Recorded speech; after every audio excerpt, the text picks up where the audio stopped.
Olá, você que nos assiste. Eu sou Acácio Simões, professor de História, mestre em Ensino de História pela Universidade Federal do Rio Grande do Norte. Esse vídeo se trata de uma contribuição para a formação dos estudantes da graduação do curso da mesma universidade, de História da UFRN, da disciplina de Prática como componente curricular, a convite da professora Margarida de Oliveira, minha orientadora no mestrado já citado. Portanto, caso você encontre esse vídeo no YouTube, saiba que ele foi postado para um público específico. Foi postado para o público de historiadores, professores em formação. Portanto, o vídeo vai girar em torno dessas questões.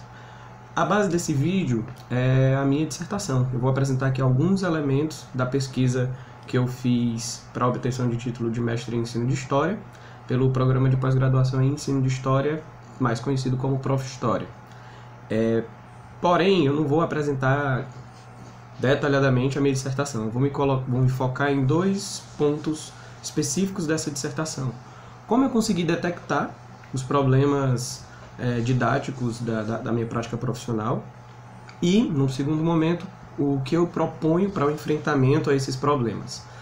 Então, esses serão os dois pontos específicos que a gente vai abordar da minha dissertação, que tem como título Ensino de História e a Sociedade da Informação. Aprendizagem histórica por meio da análise de fontes em ambientes digitais. Bem, antes de irmos para esses dois pontos específicos de minha dissertação, é importante deixar claro que esta dissertação, este curso, que é o Prof. História, eles compõem o campo de pesquisa em ensino de história.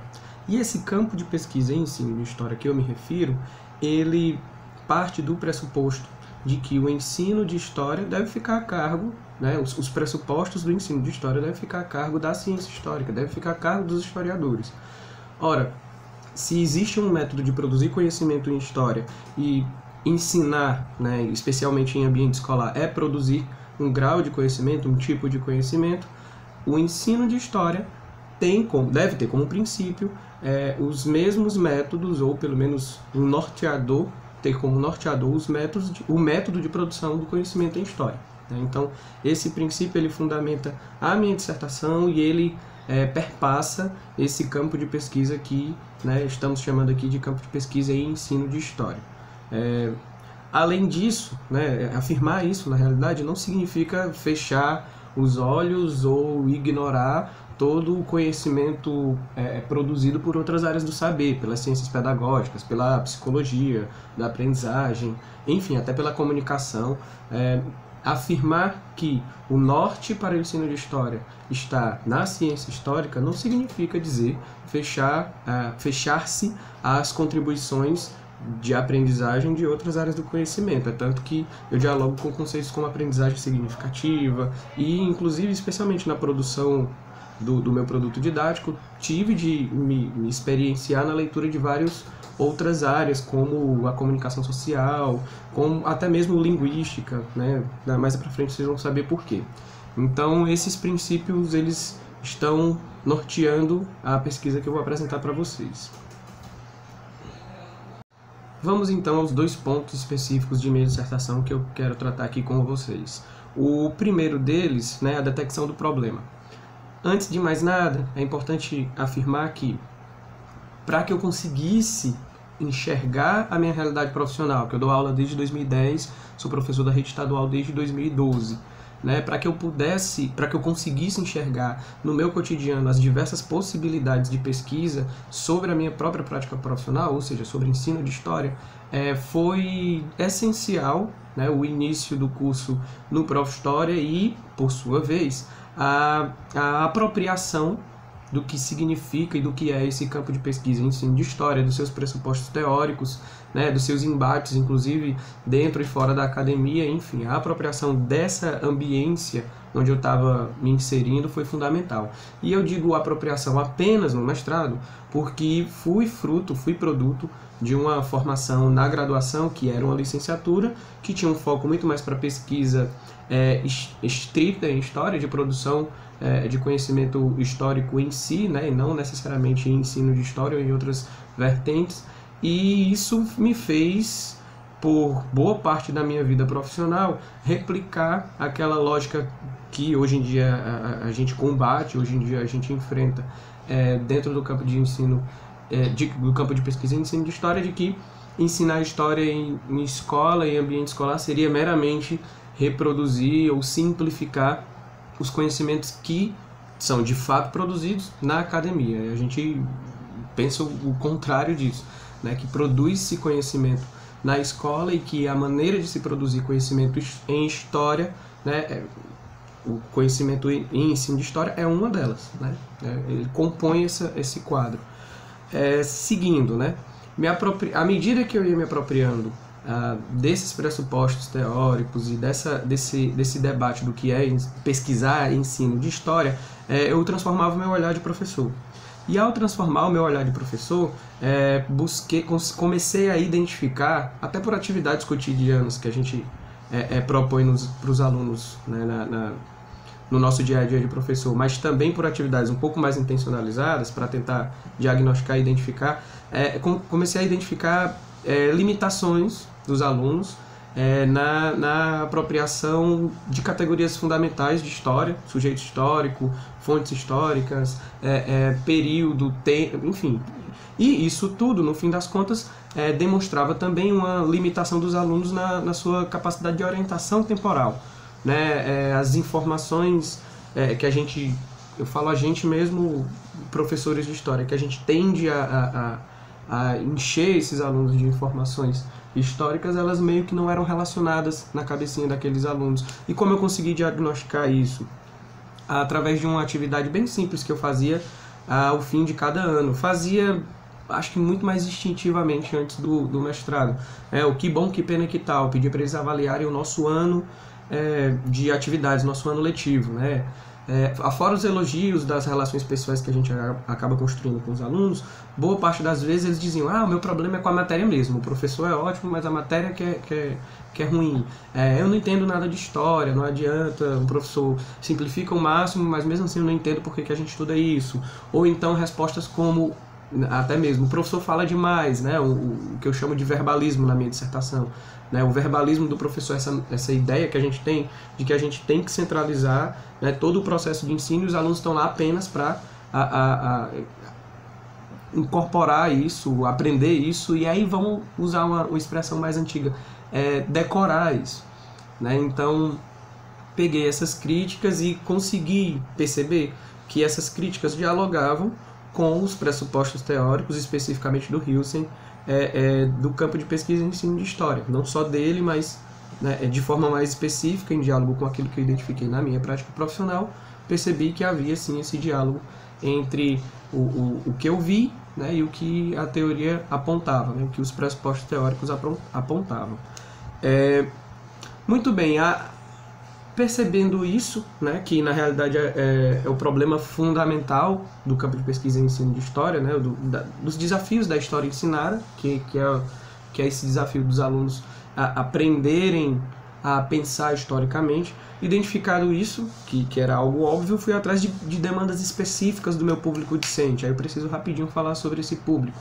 Né, eu sou professor da rede estadual, como eu já disse, de ensino médio, e trabalho agora, e há muito tempo, desde 2012 na realidade, na mesma escola. É uma escola César Carlos, o nome da escola.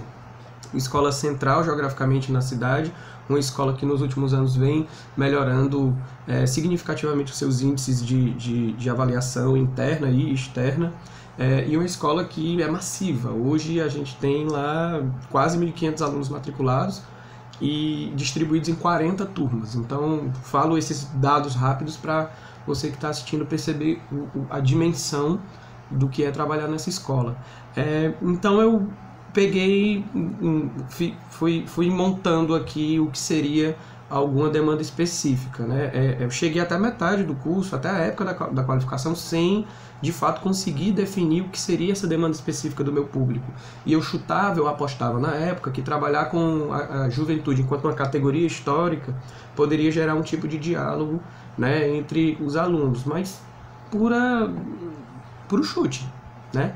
Eu tive de me debruçar sobre o meu público, eu tive de fato me dedicar a ouvi-los de maneira mesmo sistemática, metodológica, sistêmica, digamos assim, para que eu pudesse de fato identificar essas demandas. Então, na prática, o que eu fiz?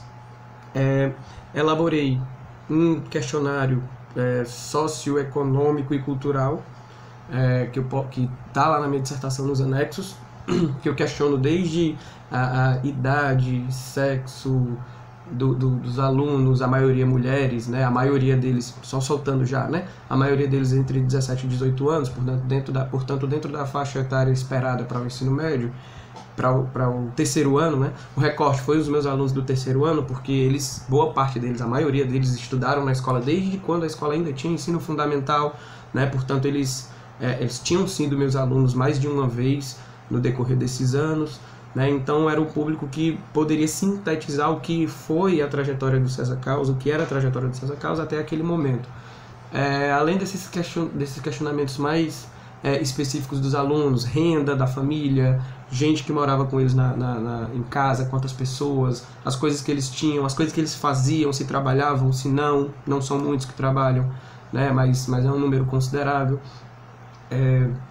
Se participavam de algum tipo de movimento social, se participavam de algum grupo de estudo, enfim, diversos questionamentos. Dentre eles, eu coloquei lá quais as suas principais fontes de estudo e quais as suas principais fontes de informação sobre atualidades, né? Enfim, política, sociedade, essas coisas. E aí é que vem o gritante do meu problema, né? Vou ler aqui para vocês alguns desses dados. Mais da metade dos alunos, 50,4%, disseram que tem smartphone, né, celular com acesso à internet, há 4 anos ou mais. Ou seja, se esses meninos e meninas têm 17 para 18 anos, e se eles têm smartphones há 4 anos ou mais da metade deles, significa dizer que entre 13 e 14 anos eles tiveram seu primeiro smartphone. Então, uma geração, um grupo, um público específico que pegou o começo da ascensão desses smartphones, mesmo a maioria deles aparecendo nos questionários, mesmo a maioria deles fazendo parte de famílias pauperizadas, de famílias que não têm grandes fontes de renda, sim, né? Mais detalhes estão na dissertação também. E o universo de alunos que eu entrevistei foi 125 alunos. 125 alunos numa escola que tem mais de 10 vezes esse número, né? Mas, enfim, repito porque que eu fiz especificamente com esse público, né? Um público que já estava na escola há muito tempo, que já tinha sido meus alunos, estão em fase final, né, de ensino médio. Portanto, o que eles disserem ali retrata um pouco do que é a formação da escola para as outras séries. Continuando sobre os dados, apenas um desses 125 alunos afirma não ter smartphone nem nunca ter tido. Então é arrasadora a maioria dos alunos que tem experiência com redes sociais digitais, com celular, com smartphone, e até aí não é muita novidade.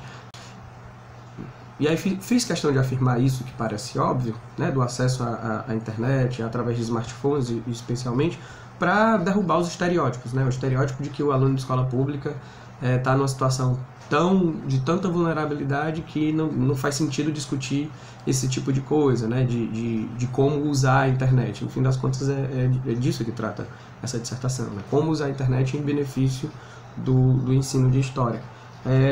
E acredito que esses dados cumprem o papel mesmo de enfrentar esse estereótipo. Outros dados também curiosos, né?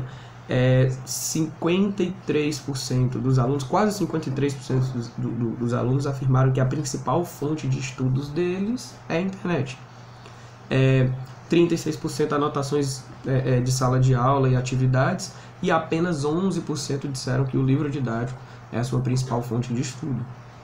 Ainda sobre isso, quando se usa a internet para estudar, como eles fazem isso? Mais da metade também, 53,6%, disseram que fazem através de videoaulas. Outros 35,2% disseram que fazem através de sites diversos, geralmente os primeiros que aparecem na busca. E apenas 4,8% fazem uso da internet para estudos através das orientações e dicas que os professores dão, ou através das orientações e dicas que aparecem no livro didático, né? Então, estamos perdendo, né? Foi isso que eu percebi, os dados me mostraram isso. Estamos perdendo essa disputa pela informação e pela formação junto a esses alunos, né? Eles estão se formando por si, através das redes sociais, especialmente, também tem dados sobre isso, que eles priorizam as redes sociais do que a busca por páginas jornalísticas, por exemplo, para se informar sobre atualidades. Então, percebi que a gente está perdendo essa disputa. E eu encarei como uma disputa. Não, a ideia agora minha dissertação, ela vai disputar a maneira como esses alunos entram em contato com informação e, especialmente, com formação em história, né, de modo específico.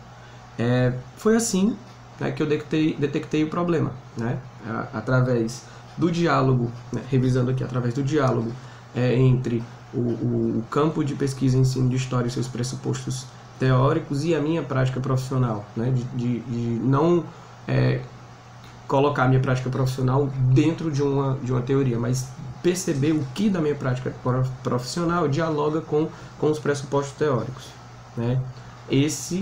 Foi esse movimento básico, e a partir desse movimento o debruçar-se sobre o seu público, né, de fazer algo, de buscar uma demanda específica do seu público, que esse questionário cumpriu o papel fundamental que eu falei, mas outros dados também, um levantamento sobre as regiões onde esses alunos moram, também de alguma maneira compôs esse raio-x do meu público-alvo.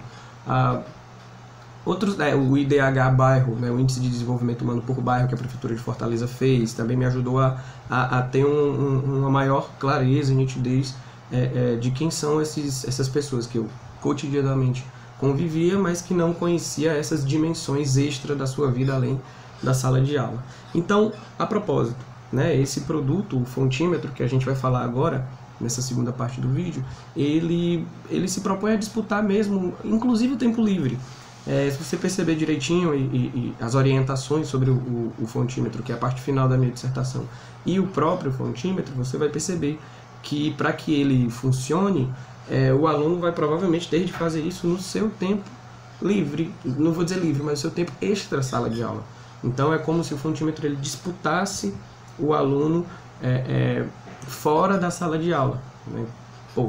Pelo menos comigo, 2 horas aula por semana, né, para a gente de alguma maneira ensinar esses meninos a pensar historicamente. Então eu pensei num produto que pudesse tanto ser usado em sala de aula, como também tivesse condição de disputar esse aluno através da sua prática. Gente, eles já usam a internet, os meios digitais para se informar e para se formar, eles já usam.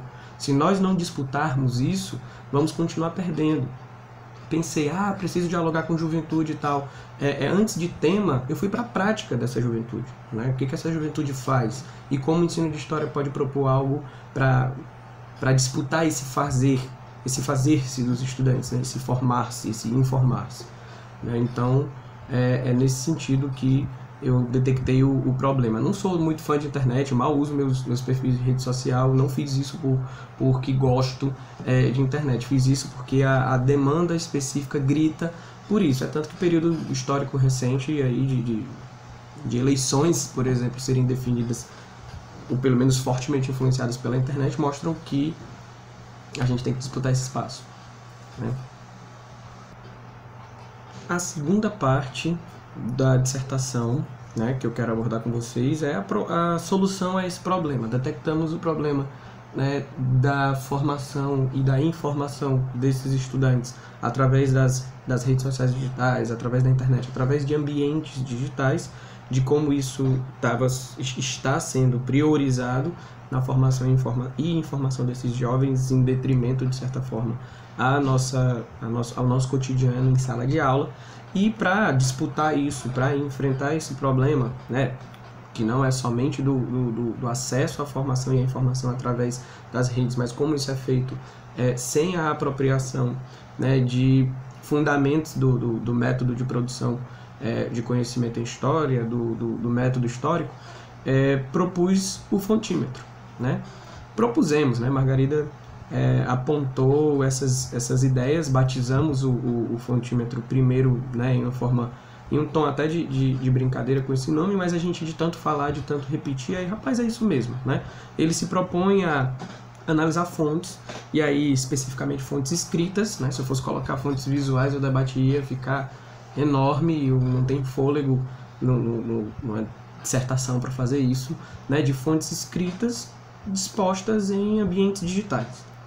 Fontes escritas e que, já estou colocando o que o fontímetro se propõe, né? Analisar essas fontes, e não precisa ser necessariamente fontes sobre a experiência humana passada.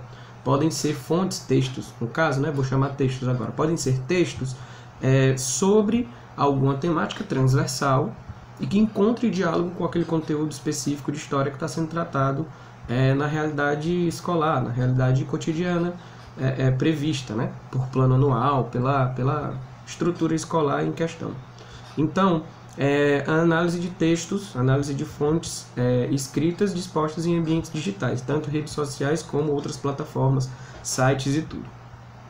Mas espera lá, antes de eu descrever o fontímetro, né, no meu roteiro estava no final, mas antes de eu descrever o fontímetro, é importante deixar claro que eu ia entrar em contato com pelo menos duas áreas específicas de conhecimento, além da história, além da ciência histórica, que seriam a língua portuguesa, porque eu ia tratar de análise textual e, no meu caso, eu fiz uma opção por análise de gêneros textuais. Cada peça, cada exercício proposto do fontímetro, ele é pensado para um gênero textual específico e não necessariamente para um tema específico, né? Eu coloco essa liberdade para quem for usar, para o professor que for usar, né, pensar, né, e instigar os meninos a pensar. Mas eu me foco nos gêneros textuais, daí a necessidade de algum grau de apropriação nas discussões sobre linguística, né, de língua portuguesa.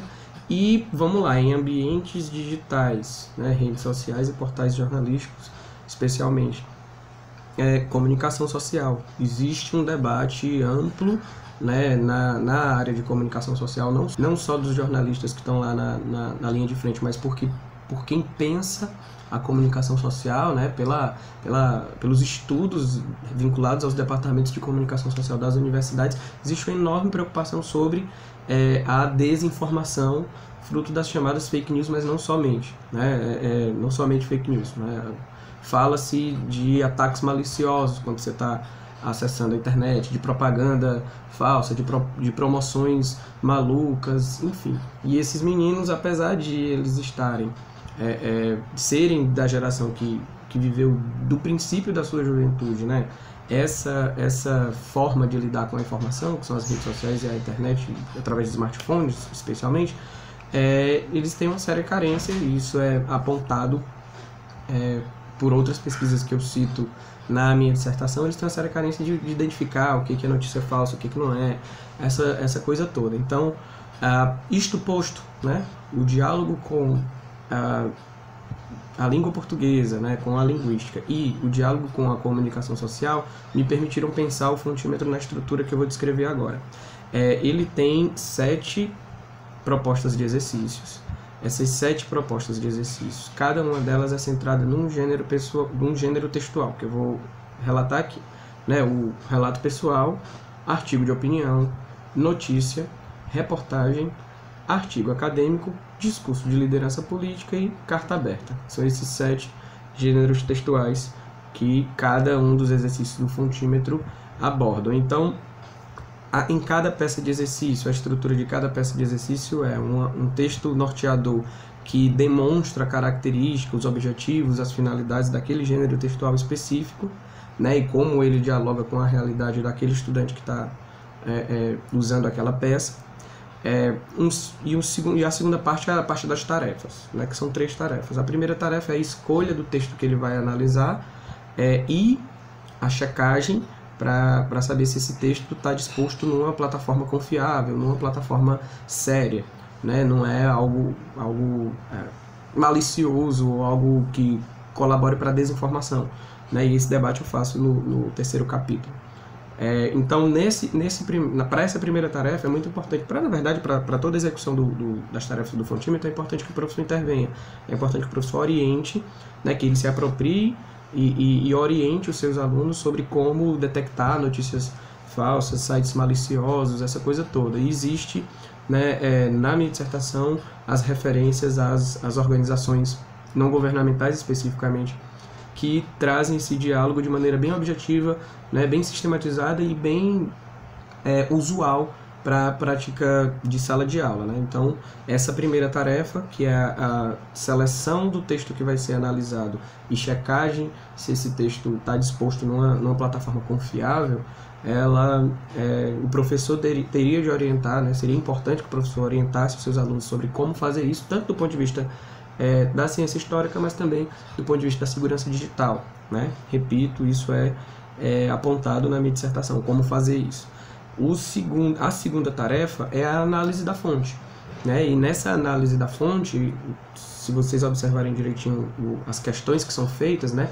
Ela é uma análise que ela é feita através de uma série de questões norteadoras que tem nas suas respostas pontos fechados, né? Objetivos. A maioria arrasadora dessas perguntas são de respostas de múltipla escolha, né? De respostas fechadas. Então, essa segunda tarefa é um checklist mesmo, que induz o aluno a exercitar o método histórico. Em que medida? Na medida em que, para responder algumas daquelas questões, ele vai sentir a necessidade de cruzar essa informação, né, essa pergunta, com outras fontes, ele vai sentir a necessidade de questionar quem é aquele produtor daquela informação, quem são aquelas pessoas que produziram aquela fonte, né, e vão ter de investigar quem são essas pessoas. Então, em suma, essa segunda tarefa, ela carrega em si basicamente o que seria a análise de fonte, basicamente o que teria de mais forte do método histórico aplicado ao ensino.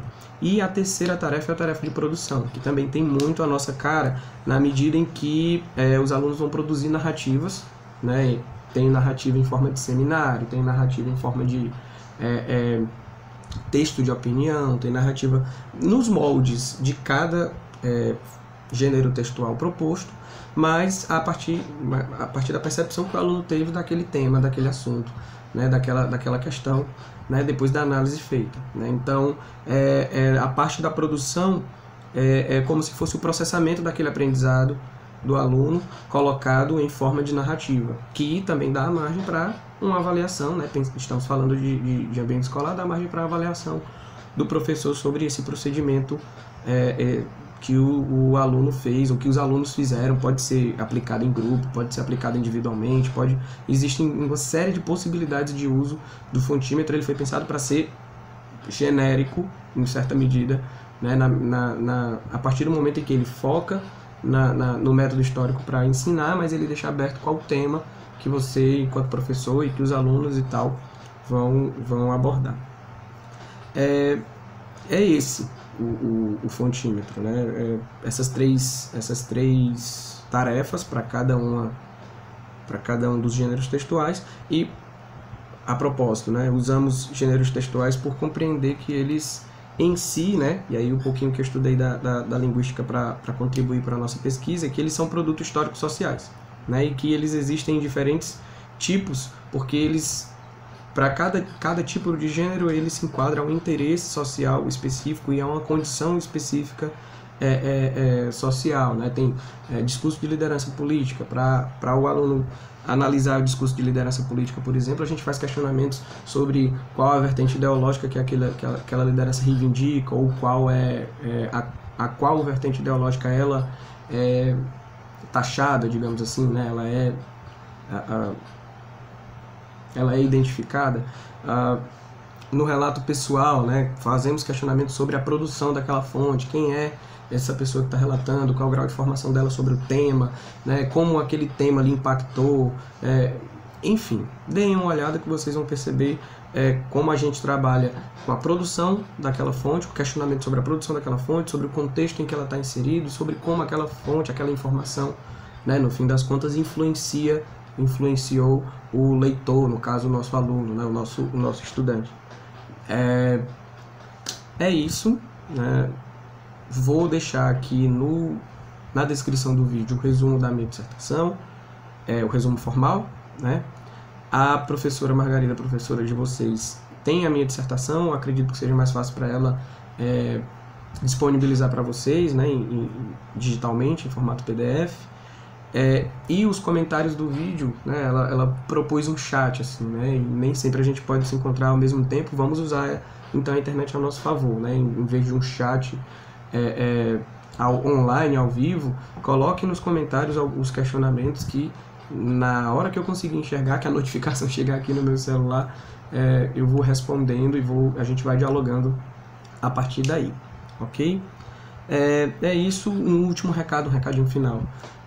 Vocês são historiadores, professores de formação, vocês terão vivências no decorrer da formação de vocês na universidade, terão essas vivências em sala de aula, na escola, estágio supervisionado, PIBIT, seja lá o que for, vocês vão ter essas vivências. Todas essas vivências têm potencial de se tornarem produtos de pesquisa, de se tornarem problemáticas para uma pesquisa, seja na sua graduação, seja no futuro, né, numa futura carreira acadêmica. Mas percebam, aproveitem todas as vivências que vocês tiverem enquanto estão na universidade para fazer aquele diálogo que eu coloquei no começo do vídeo, né, entre toda a teoria, todo o arcabouço teórico e metodológico que vocês aprendem enquanto historiadores, relacionado à prática de ensino, relacionado ao ensino de história. Vocês vão conseguir.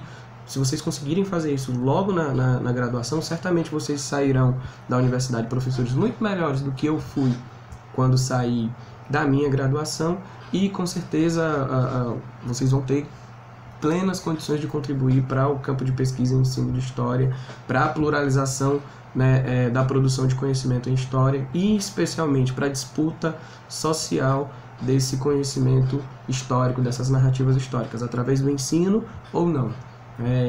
Fiquem com esse recado, né? Obrigado pela atenção, né? E é isso, qualquer coisa, estamos nos comentários. Até a próxima.